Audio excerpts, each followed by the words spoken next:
In the town of Mahishmati, on the Narmada River, lived a scholar so learned that even his caged parrots recited Sanskrit debate verses in their sleep.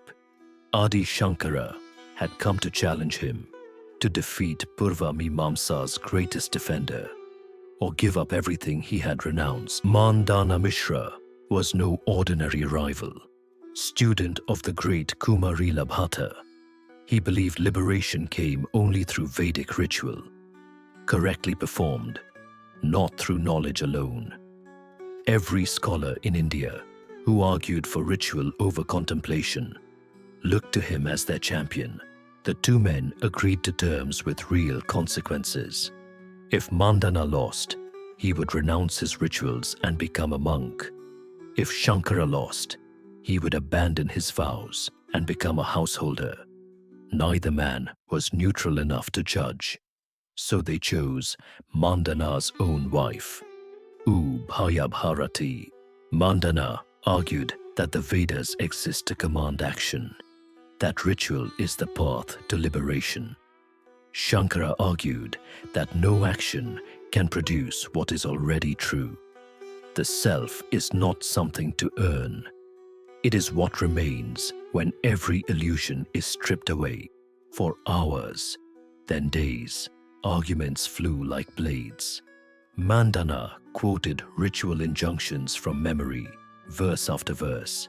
Shankara answered with logic so precise that scholars in the hall stopped taking notes just to watch. Neither man's voice ever rose. Neither man ever paused. The debate stretched past a week, then two. Servants brought food that went untouched. Word spread across Mahishmati, and crowds gathered outside just to hear the echoes.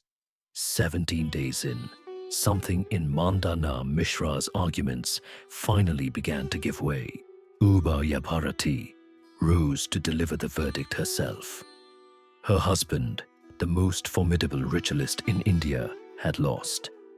Mandana Mishra bowed his head, accepted his defeat completely, and prepared to give up the only life he had ever known. But Ubhaya Bharati was not finished. She and her husband, she said, were two halves of one soul, one being. Defeating Mandana alone was only half a victory. If Shankara wanted to claim the whole debate, he would have to defeat her too. She asked him about Kama Shastra, the art of married love. Shankara, a monk since childhood, had never lived a single day as a husband. For the first time in the debate, he had nothing to say. He asked for a month to prepare, using a yogic power said to let the soul leave one body and enter another.